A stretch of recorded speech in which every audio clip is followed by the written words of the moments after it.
Bueno, vamos a continuar con este siguiente tema, ya que vimos cómo se modifica la curva de velocidad contra el par inducido debido a la operación del motor, a sus ecuaciones y sus ecuaciones eléctricas y mecánicas.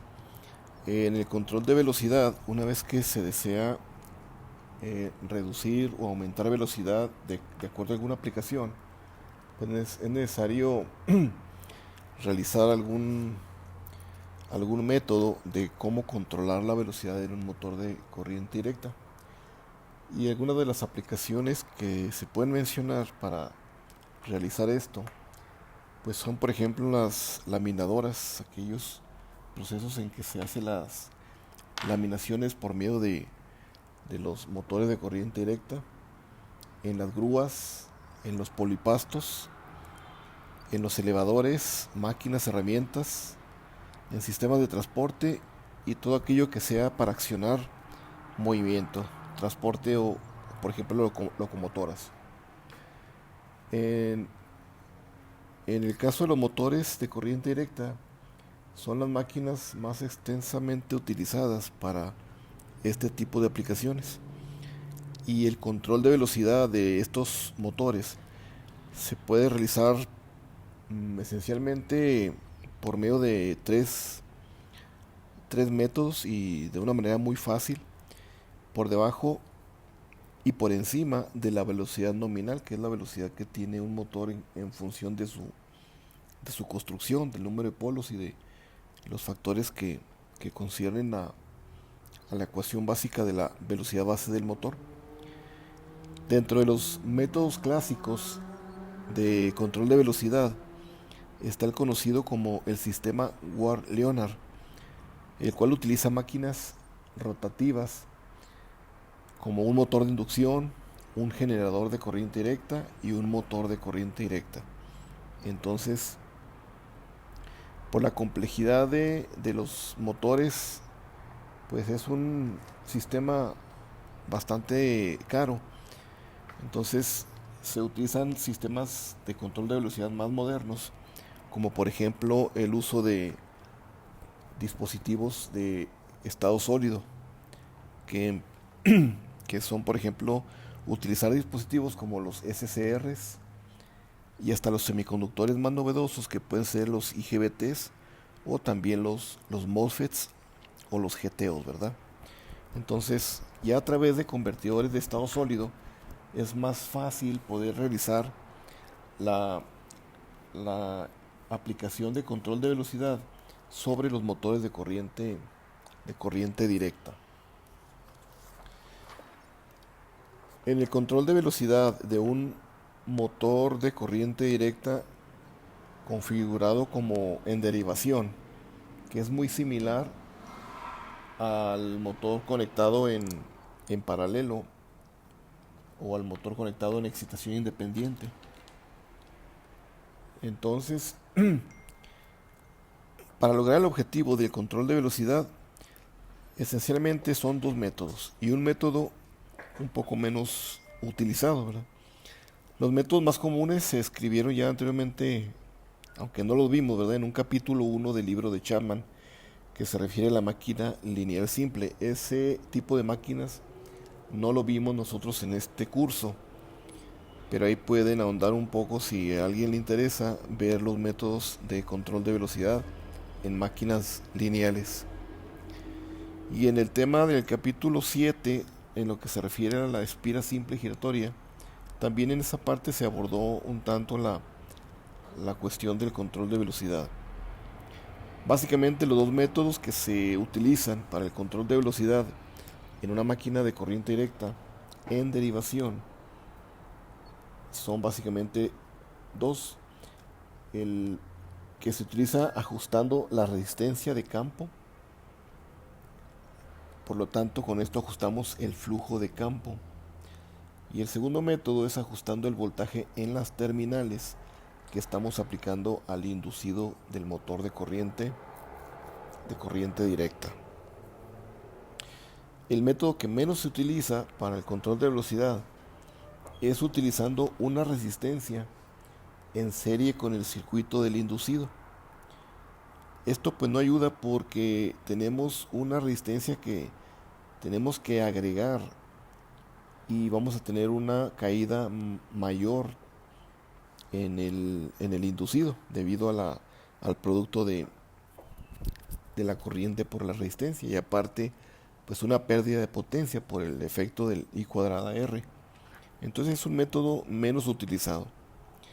Vamos a describir un poco en detalle el método del ajuste de la resistencia de campo, que básicamente pues, nos permite ajustar la corriente de campo y con esto ajustar el valor del flujo de campo. Entonces, el cambio de resistencia de campo básicamente es modificar el incremento o la reducción de la resistencia de campo para aumentar o disminuir la corriente de campo. Entonces, en el momento en que nosotros aumentamos la corriente de campo de la ecuación que tenemos de acuerdo al circuito que conocemos en derivación, si nosotros aumentamos esta resistencia, lógicamente la corriente IF que circula a través del devanado de campo va a disminuir. Entonces aumentamos resistencia, disminuimos corriente. Conforme se disminuye esta corriente, lógicamente pues también se disminuye el flujo. Recordemos que el flujo es directamente proporcional a la corriente de campo. Este es el flujo de los devanados de campo, ¿verdad? Flujo de campo.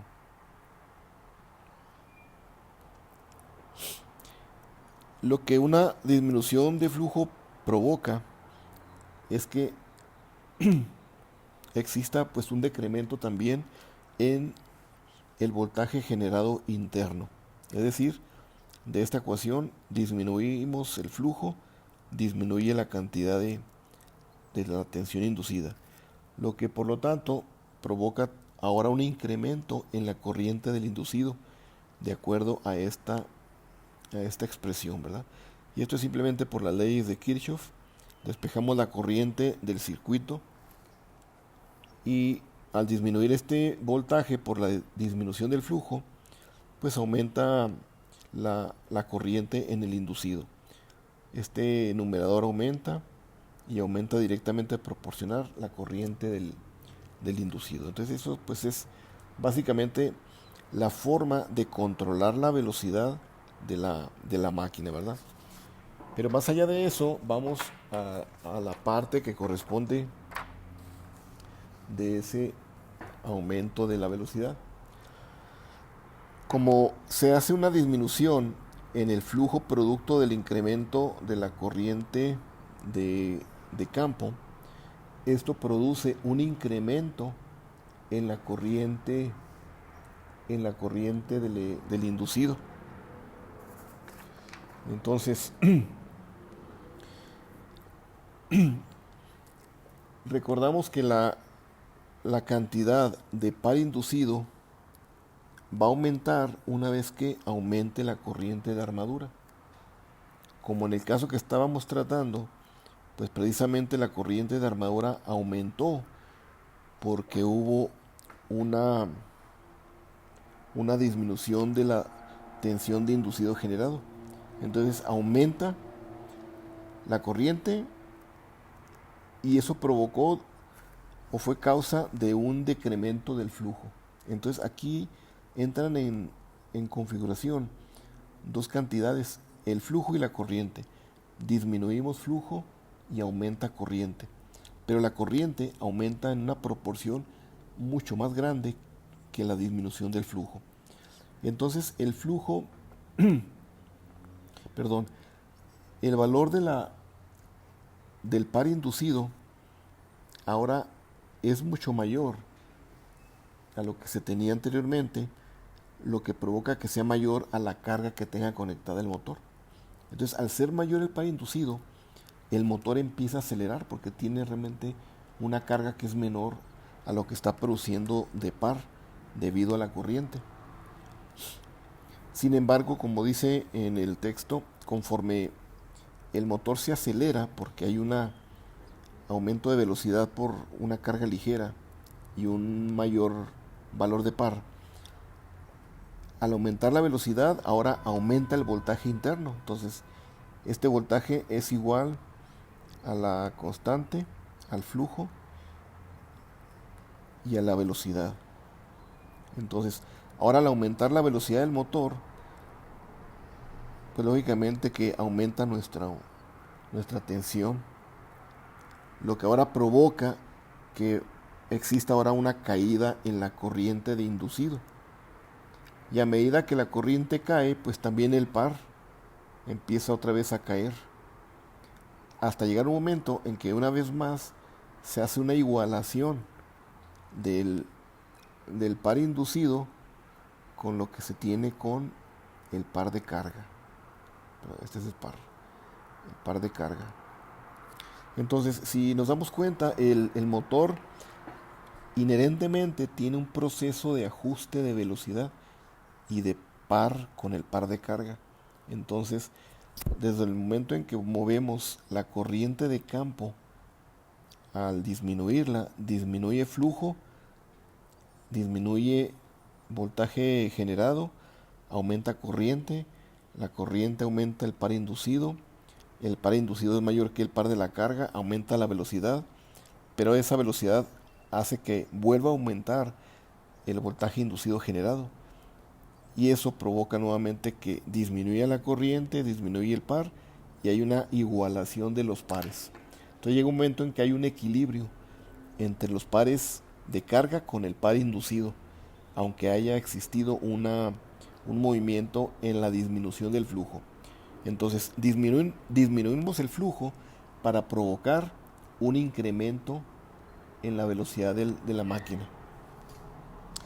Y resumiendo, este comportamiento de causa y efecto involucrado en este método, pues aquí vemos la lista de lo que sucede con este proceso, vamos a llamarlo así, inherentemente automático de regeneración de los parámetros eléctricos.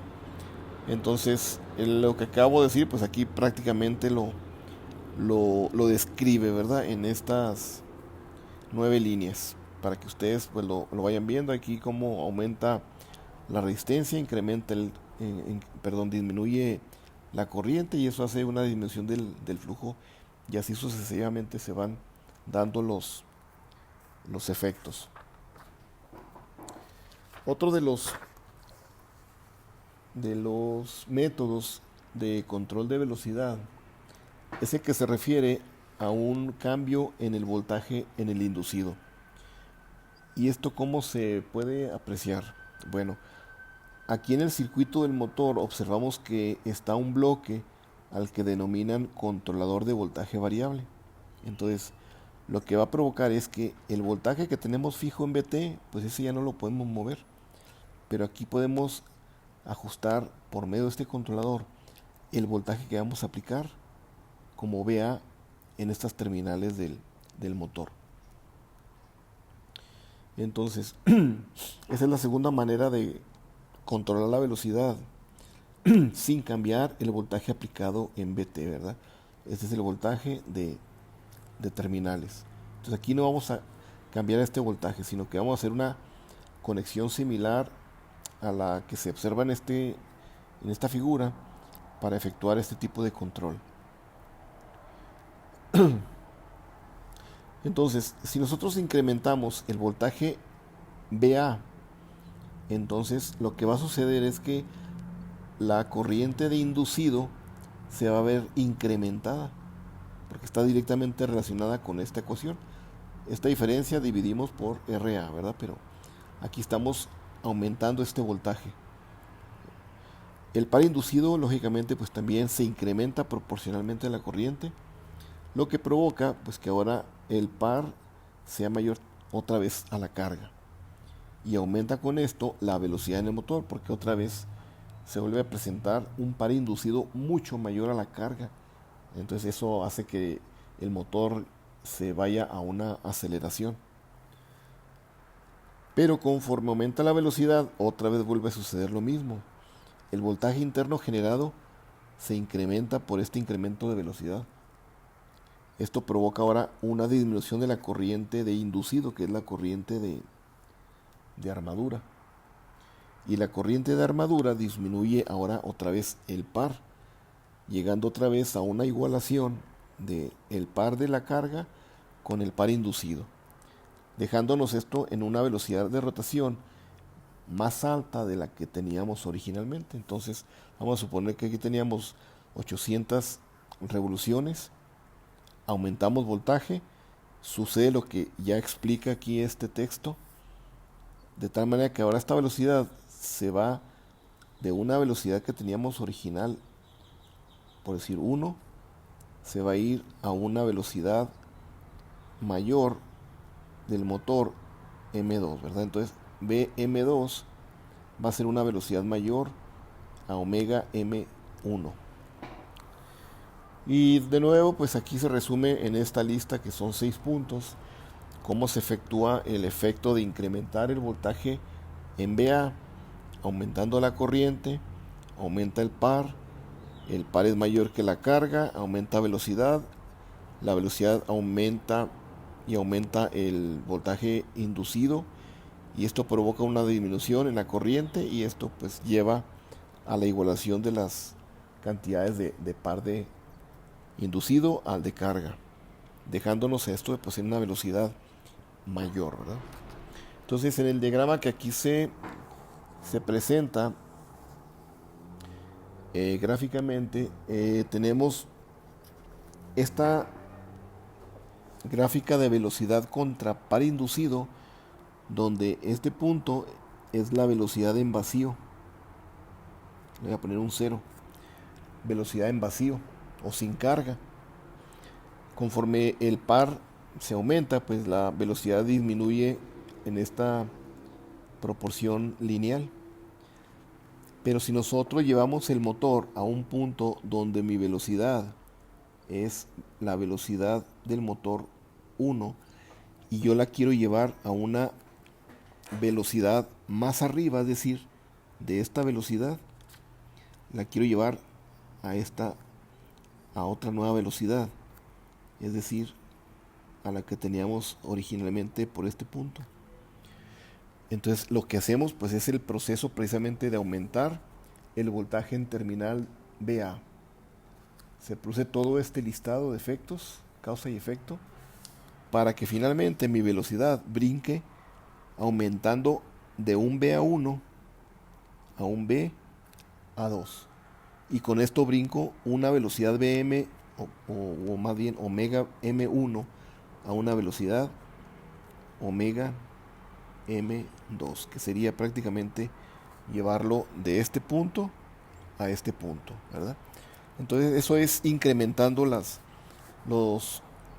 valores de voltaje en la armadura. Entonces esta gráfica podemos incrementando aquí todavía un voltaje adicional BA3 con otra gráfica que pudiéramos dibujar prácticamente con la misma pendiente como se observan en estas dos gráficas. Entonces eso sería pues aumentando prácticamente el voltaje en el inducido, en estas terminales.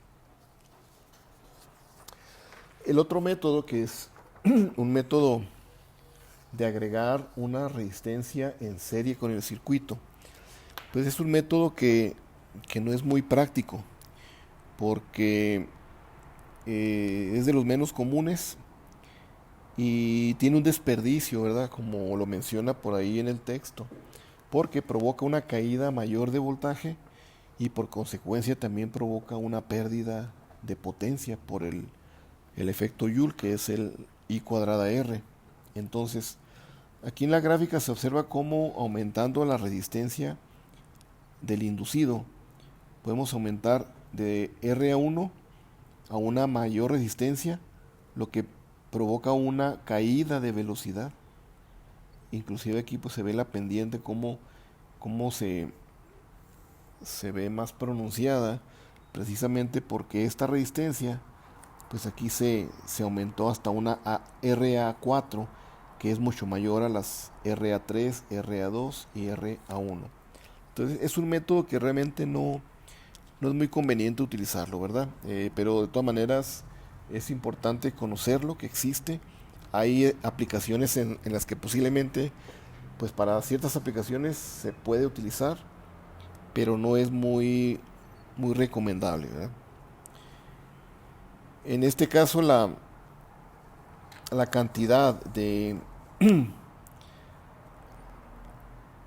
voltaje inducido, para el voltaje inducido, el flujo en el motor es constante, por lo que el par máximo pues va a estar dado precisamente por la máxima corriente que podamos extraer del inducido. Y el par máximo, en este caso como es constante, sin que importe la velocidad de rotación del motor, podemos llevar también a una potencia máxima al motor. Entonces recordemos que la potencia de un motor está relacionado prácticamente por esta expresión: potencia igual a par inducido por velocidad en radianes. Entonces la potencia máxima que podemos extraer es debido al máximo par inducido. Entonces el par inducido de esta ecuación pues no es más que la constante, el flujo constante, la corriente IA máxima y finalmente la velocidad del motor. Entonces la cantidad de potencia máxima pues lo va a estar dando esencialmente la cantidad de corriente máxima que podamos extraer en el inducido del motor. Entonces esta potencia máxima es directamente proporcional también a su velocidad de operación por medio del control del voltaje de inducido. Y bueno, estos ejemplos pues prácticamente muestran las diferentes características que puede realizarse esencialmente con el motor en paralelo o el motor en excitación separada. Estas dos características podemos manejarlas de control de resistencia de campo y el voltaje del inducido, ¿sí? Ya para otro tipo de configuraciones en los motores tendríamos que cambiar de estrategia porque no aplica el mismo concepto para, por ejemplo, el motor conectado en serie. Tendríamos que hacer otro ajuste, otro arreglo para llevar la velocidad del motor serie a un ajuste de velocidad. Existen ahí limitaciones, ¿verdad?, en cuanto al par y la potencia en el motor de corriente directa para tenerlo dentro de una operación segura. Entonces aquí se observa la gráfica de los límites del par, que sería este par máximo, contra la velocidad del motor. Asimismo la potencia máxima del par, perdón, la potencia máxima del motor contra la velocidad del motor. Entonces estos dos controles que acabamos de describir, el de mover la resistencia de campo o mover el voltaje de inducido, prácticamente se observan en esta gráfica. Cuando aplicamos nosotros el control de velocidad en un motor, podemos aplicar básicamente desde cero, desde velocidad cero del motor, que es este punto, hasta la velocidad base, utilizando el control por el voltaje de inducido. Y con esto podemos tener prácticamente un par máximo constante durante todo ese rango, ¿okay? Entonces una vez que llegamos a la velocidad base, ¿verdad?, vamos a decir que esta velocidad base fueran los 1200 RPM, a ese motor todavía le podemos extraer más velocidad, pero ya no podemos excederle el voltaje de inducido, porque el voltaje inducido está exclusivamente estipulado nominalmente a la velocidad nominal. Si excedemos este voltaje más allá del nominal, entonces estaríamos provocando tal vez un estrés en los devanados de la armadura. Entonces en lugar de aumentar este voltaje, lo que se hace es ahora pasar al modo de control de la resistencia de campo. Y ahora sí, con la resistencia de campo la aumentamos, reducimos corriente, reducimos flujo, con esto reducimos voltaje inducido y esto provoca un aumento de la velocidad, con lo que ya explicamos anteriormente. Entonces, de este punto de la velocidad base podemos seguir incrementando la velocidad, ¿verdad? Todavía todo este rango, pero ahora ya no con un par constante, sino con una cantidad de potencia constante. Entonces recordemos que la potencia básicamente la vamos a mantener constante, pues manteniendo prácticamente constante la corriente de esta ecuación. Estas son constantes, ya solamente mantenemos constante la corriente, ya no la movemos y solamente vamos moviendo pues la velocidad y luego la, la corriente pues la vamos también moviendo para que se mantenga todo este parámetro prácticamente constante. Aumenta velocidad, disminuimos corriente inducido para que este parámetro provoque una potencia constante dentro de mi gráfica, ¿verdad? Entonces sigo aumentando la potencia, pero tengo que jugar con los parámetros de corriente inducido conforme aumente la velocidad. Y esta gráfica de potencia también la podemos ver con respecto a la velocidad del motor, prácticamente desde una potencia cero hasta una potencia nominal máxima. Una vez que llegamos a la velocidad base, donde esta potencia se mantuvo linealmente, recordemos que esta potencia pues es prácticamente la IA y la velocidad, ¿verdad? Entonces mientras aumente la corriente, aumenta proporcionalmente la potencia, pero no podemos exceder más allá de cierta potencia. Después de eso, la potencia se mantiene constante por medio de ahora de un control de la resistencia de campo, ¿verdad? Que es prácticamente pues el voltaje de campo de mi devanado, ¿verdad? Aquí es la RF, aquí es el BF, lo que provoca aquí una IF. Entonces disminuimos corriente y con esa disminución de corriente provocamos que aumentemos la velocidad todavía dentro de este rango, pero a potencia constante, máxima.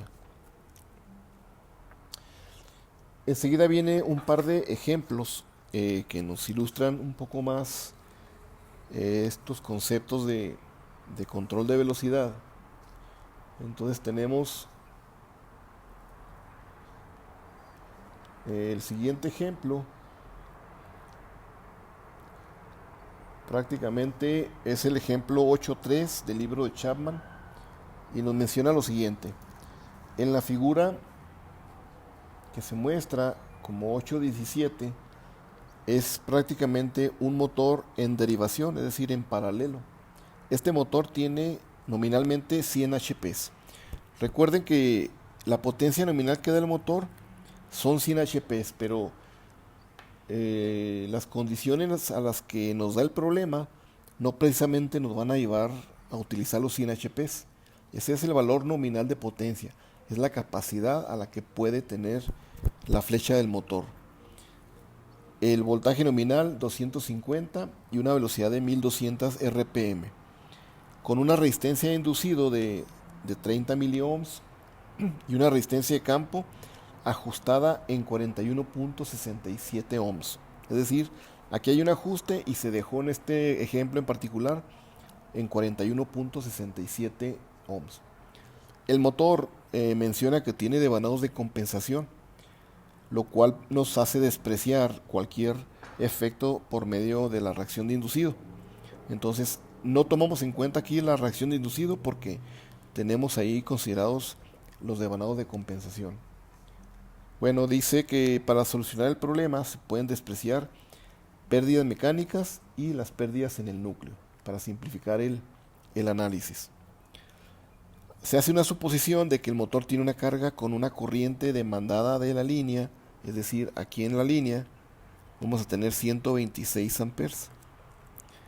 Y una velocidad inicial del motor de, vamos a decir, BM1 de 1000, bueno, esto sería en revoluciones, sería de 1103 RPM, ¿verdad? Esto tendríamos que traducirlo a velocidad en radianes.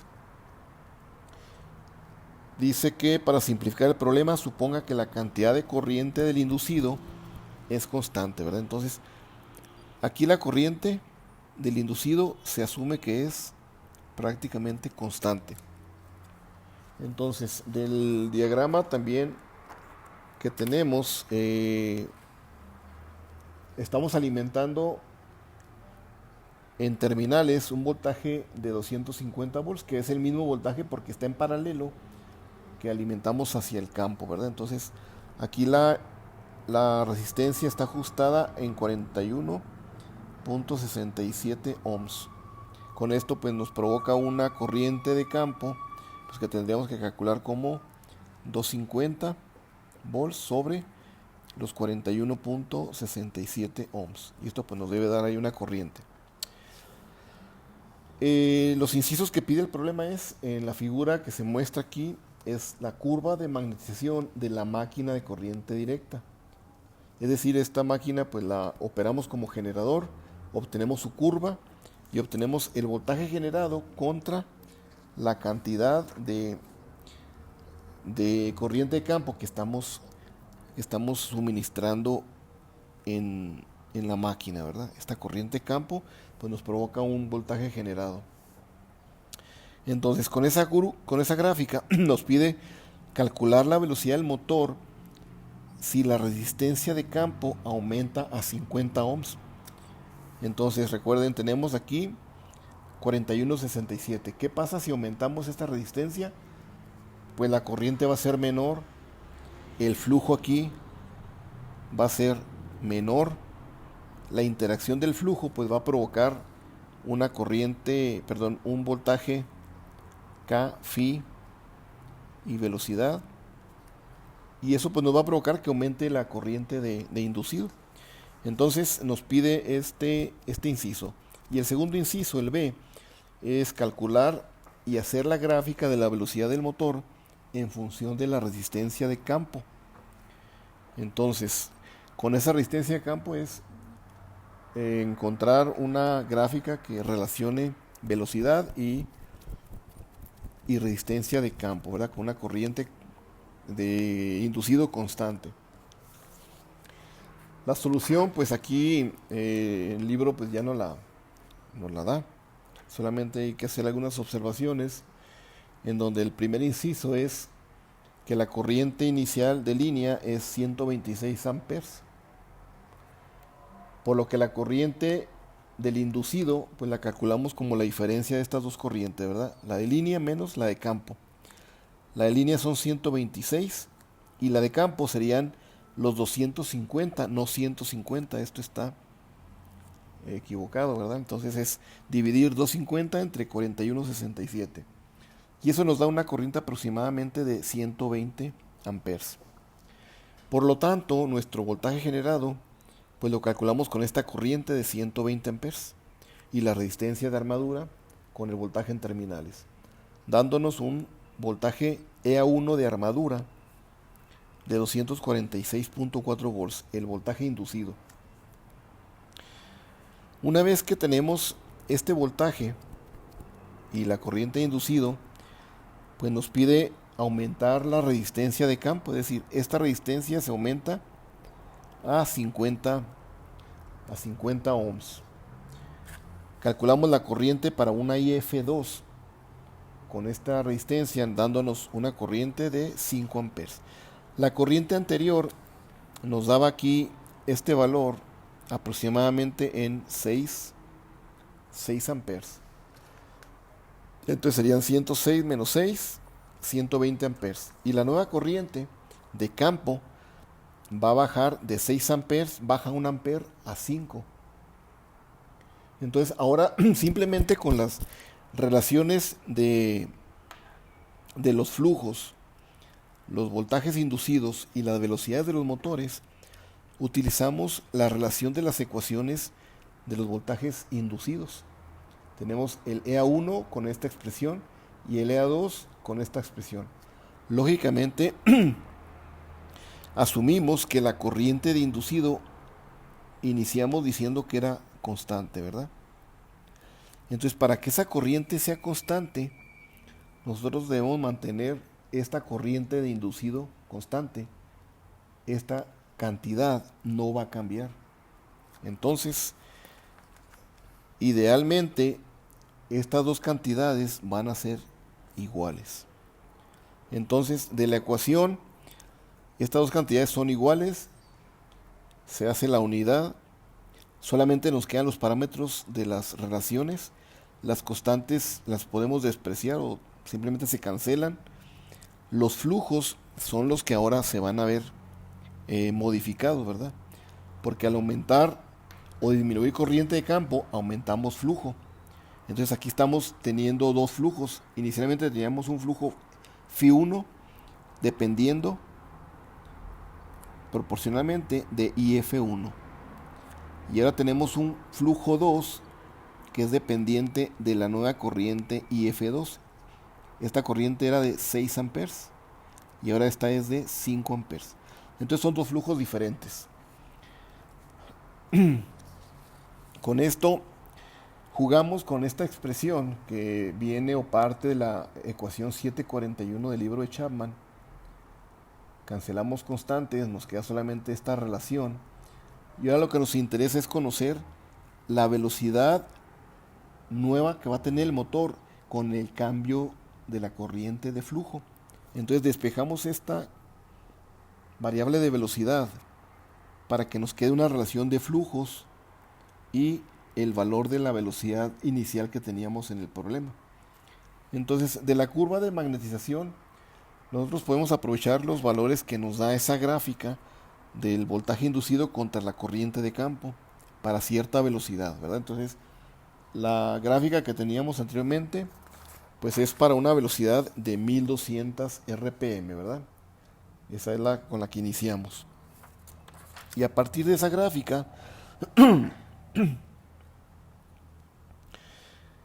obtenemos el valor de la corriente de IF de 5 amperes. Nos dice que la gráfica nos da un valor de EA0 de 250 volts. Es decir, volvemos al valor de la velocidad que teníamos inicialmente nominal, ¿verdad? Es decir, a los 5 amperes, que es esta corriente, intersectamos la gráfica y nos da el valor del voltaje EA0. No, perdón, es aquí 250 volts, ¿verdad? De la gráfica de 5 amperes. ¿Ok? Entonces, mientras que la corriente con 6 amperes nos da un voltaje generado, aquí lo observamos a 6 amperes. Estos 6 amperes nos da ahora un voltaje generado prácticamente en este punto. Lo intersectamos y debe andar más o menos por aquí, ¿verdad? Entonces, este valor es el que tenemos en 200 y pico, ¿verdad? Aquí el problema pues nos dice que son 268 volts de la gráfica. Por lo tanto, la relación de estas cantidades nos dice que la relación de los flujos es directamente proporcional a la relación de las velocidades. Entonces, esta relación de flujo nos dice que es la relación de la velocidad Nm2 con respecto a Nm1, es decir, 1.076. Esta es la relación que también es equivalente a la relación de los flujos Φ1 y Φ2. De tal manera que la nueva velocidad del motor va a ser 1.076 de este valor numérico por la velocidad que tenemos del motor. La original o con la que partimos en el problema eran 1103 RPM y con eso nos lleva a multiplicar por este factor dándonos una velocidad de 1187 RPM. Entonces, si nos damos cuenta, pues aquí tuvimos que aumentar velocidad para poderla llevar a un valor más arriba de lo que teníamos inicialmente, y eso pues lo hicimos aprovechando la gráfica de magnetización y los datos que tenemos ahí de las corrientes, ¿verdad? Que tenemos una corriente primeramente de 6 amperes y luego la vamos a llevar a una menor corriente para disminuir flujo y con esto mover las demás variables de mi motor. El siguiente problema es, bueno, aquí faltaría solamente uno de los incisos que dice calcular la gráfica de velocidad en función de la resistencia de campo, ¿verdad? Esa la pueden ver ustedes en el libro de Chapman, que es del problema que mencionamos, del 8.3, ¿verdad? Sigan ese problema y van a ver la gráfica que se realiza, que la pueden hacer con MATLAB. Si no están familiarizados con MATLAB, pueden hacerla con cualquier otro programa. Pueden hacerla con MATCAD o pueden hacerla manualmente, ¿verdad? Pero es más tedioso hacerlo paso por paso. El siguiente ejemplo también de Chapman es el ejemplo 8.4. Y el problema 8.4 dice que basados en el problema anterior, 8.3, pero ahora lo conectamos en una excitación separada. Entonces ahora independizamos la armadura del campo. Entonces, de la gráfica o de la figura 8.17, déjenme ver si aquí la vuelvo a encontrar. Aquí vamos a separar ahora este campo, ¿verdad? Del voltaje en terminales. Aquí tenemos desde atrás, viene un voltaje en terminales que era también de 250. Pero ahora podemos separarlo y dejarlo independiente de este voltaje, ¿verdad? Entonces, el motor gira inicialmente con un voltaje de armadura de 250 volts. Y la corriente la habíamos calculado del inducido en 120 amperes. Recuerdan que era 126 de línea menos 6 de campo, quedaba en 120. Y la velocidad inicial de 1103 RPM. A la vez que se suministra esto a una carga de par constante, ¿verdad? Entonces, como la corriente aquí de inducido la asumimos que es una corriente de 120 amperes constante, entonces el par inducido, pues lógicamente también es producto de esa corriente. Al ser constante, pues este par también es constante, ¿verdad? Es lo que menciona por aquí. Se pregunta, ¿qué será la velocidad del motor si ahora nosotros este voltaje de 250 lo vamos a reducir a 200 volts? Entonces aquí lo vemos, ¿verdad? Aquí teníamos originalmente 250 volts. ¿Qué va a pasar si yo ahora esos 250 los reduzco a 200? Pues lógicamente la velocidad se va a caer, ¿verdad? Eso es prácticamente predecible con las ecuaciones que ya sabemos. La velocidad se va a caer al reducir voltaje. Pero vamos a evaluarlo con la solución que tiene por aquí el libro. Entonces el motor tiene ahora una corriente 120 amperes constantes, un voltaje de 250, por lo que el voltaje interno es 246, ¿verdad? Esto ya lo habíamos calculado en el ejemplo 8.3. Pero ahora, con ese voltaje generado, al utilizar la ecuación 8.16, que es esta ecuación, es la relación de los voltajes generados con las constantes y su velocidad, utilizando también otra variable de otro voltaje generado y relacionándolas entre ellas. Entonces, eliminamos las constantes, los flujos, y solamente nos queda la relación de velocidades con respecto a la relación de voltajes generados. Entonces, al encontrar el valor de la cantidad de voltaje generado EA2, utilizando la ley de Kirchhoff, básicamente usamos esa ecuación, ¿verdad? Donde ahora mi corriente permanece constante, ¿verdad? Yo no hago ningún cambio. Esta IA1 es igual a IA2 porque yo la estoy asumiendo constante para los dos casos. De alguna manera un circuito nos permite mantener constante esa corriente. Eso no lo vamos a ver aquí, ¿verdad? Pero es lo que se pretende, ¿verdad? Que esa corriente sea constante.